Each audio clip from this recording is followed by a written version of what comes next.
નમસ્કાર મિત્રો, જય ધન્વંતરી. હું છું ડૉક્ટર લલિત કુમાર પાણખાણીયા.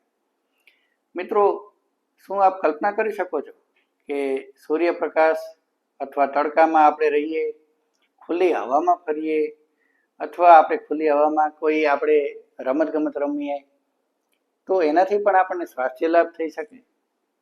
હા, આ પણ એક રસપ્રદ વાત છે અને આજકાલની એક જ્વલંત સમસ્યા કે જે છે વિટામિન D3ની ઉણપ.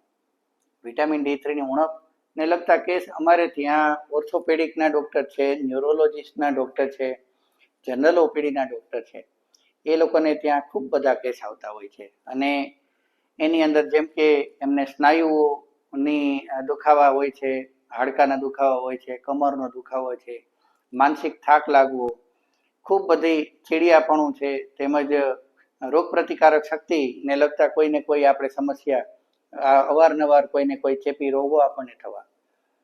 તો આ બધી સમસ્યાઓની પાછળ આપણે ઘણી વખત આપણે વિટામિન D3ની ઉણપ પણ જોવા મળતી હોય.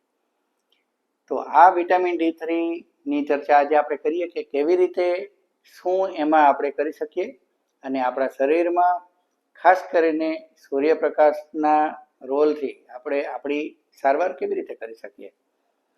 મિત્રો, ખાસ કરીને આપણે એક આજે વાત કરવી જોઈએ કે સૂર્યપ્રકાશ એટલે કે તડકાની અંદર આપણે રહીએ અને આપણું શરીરનું અંદર વિટામિન D3નું ઉત્પાદન કેવી રીતે થાય.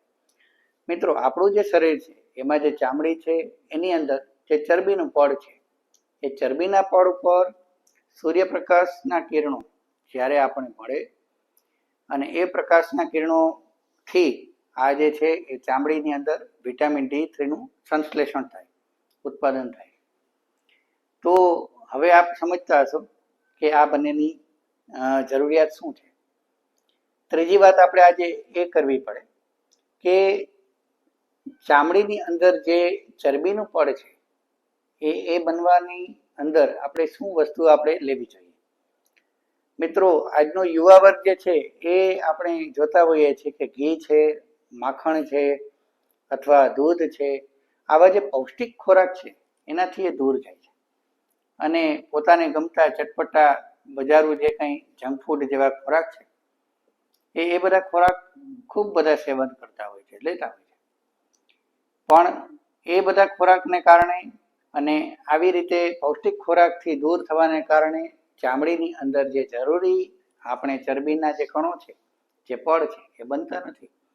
અને સરવાળે એ સૂર્યપ્રકાશમાં આપણે હોવા છતાં એ આપણે વિટામિન D3ની ઉણપ થવા પાછળ જવાબદાર બને. મિત્રો, ઘણા લોકો લાંબા સમયથી કોઈને કોઈ આંતરડાની બીમારીથી એ પરેશાન હોય છે. મરડો છે, ઝાડા છે, ઉલટી છે, કોઈ એવા ચેપ હોય તો આ પ્રકારની જે બીમારી કે જે લાંબો સમય આપણે એ લાગેલી રહે ત્યારે એ આંતરડું જે છે એમાંથી જે પૌષ્ટિક પદાર્થો કે જેનું શોષણ થઈ અને આગળ જતા એ વિટામિન D3ના ઉત્પાદનમાં કોઈને કોઈ રીતે એ ભાગ લે છે, એનું શોષણ નથી થતું અને એના કારણે પણ વિટામિન D3ની ઉણપ આપણે થતી જોવા મળે. ત્રીજી વાત આપણે એ પણ આપણે કરીએ કે આજકાલનું જે ફ્લેટ કલ્ચર, જે આપણે દરેક લોકો એનાથી આપણે એ એપાર્ટમેન્ટની અંદર રહેતા હોય છે, બંધ ઘર હોય છે, અથવા ઘણી વખત આપણા જે કોઈ ધંધાકીય રીતે કોઈને કોઈ એવી ઓફિસના અથવા દુકાનના જે કોઈ વ્યવસ્થા હોય એની અંદર તડકાનો અને હવા ઉજાસનો અભાવ હોય છે.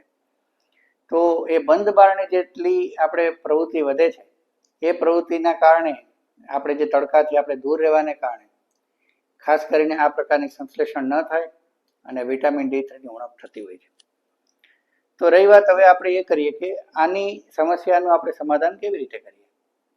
મિત્રો, આપણે આપણા રોજબરોજની પ્રવૃત્તિમાં ઓછામાં ઓછો 1 કલાક જેટલો ખાસ કરીને સવારનો સૂર્યપ્રકાશ એનું આપણે સેવન કરવાનું કોઈને કોઈ ગોઠવણ કરીએ. આજકાલ યોગ છે, આસન છે, પ્રાણાયામ છે, અલગ અલગ પ્રકારના વ્યાયામ છે, જાત જાતની રમતો છે જેને આપણે આઉટડોર ગેમ્સ કહીએ છીએ. આ દરેક પ્રવૃત્તિ જો આપણે કરીએ તો સૂર્યપ્રકાશનો લાભ આપણને મળી શકે, ખુલ્લી હવાનો લાભ મળે.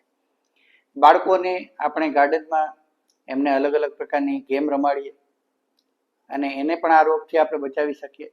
વડીલોને બેસવાની સગવડ કરીએ, એમને ચાલી શકે, પોતે પોતાની વાતો કરી શકે અને એવી કોઈ પણ નાની મોટી પ્રવૃત્તિ કરી શકે એવી આપણે માતાઓ, બહેનો, વડીલો એના માટેની પણ કોઈને કોઈ પ્રવૃત્તિની ગોઠવણ કરીએ અને એમને પણ આ પ્રકારનો સૂર્યપ્રકાશનો લાભ મળે. ખાસ કરીને સંતુલિત આહાર આપણે લેવો જોઈએ. દરેક પ્રકારનો ખોરાક આપણે, મેં વાત કરી એમ કે ઘી છે, માખણ છે, અલગ અલગ પ્રકારની ચરબીવાળા જે વસ્તુઓ છે કે જે આપણા ખોરાકમાંથી ઓછા આપણે થઈ ગયેલા હોય તો એને આપણે પૂરતા પ્રમાણમાં આપણે લેવાનો આગ્રહ રાખવો જોઈએ. બીજું કે આપણે આપણી પાચન શક્તિનું ખાસ ધ્યાન રાખવું જોઈએ. આપણે આપણો અગ્નિ અથવા તો પાચક અગ્નિ જો એમાં કોઈ એને લગતી કોઈ સમસ્યા હોય તો એ સમસ્યાનું જલ્દીથી નિવારણ કરવું જોઈએ. એને લગતી ઔષધિઓ અથવા તો એને લગતી સારવાર આપણે કરાવવી જોઈએ. તો ખાસ કરીને આજે આપણે આટલી વાત આપણે કરીએ. મિત્રો, આપ સૌને આ માહિતી કદાચ ઉપયોગી લાગતી હોય તો આ વાતને આપણે લાઈક કરીએ, વિડીયોને શેર કરીએ, તેમજ આ પ્રકારની વધુને વધુ માહિતી આપ જો મેળવવા માંગતા હોય તો અમારી આ યુટ્યુબ ચેનલને શેર કરો, સબસ્ક્રાઈબ કરો. ખૂબ ખૂબ આભાર. જય ધન્વંતરી.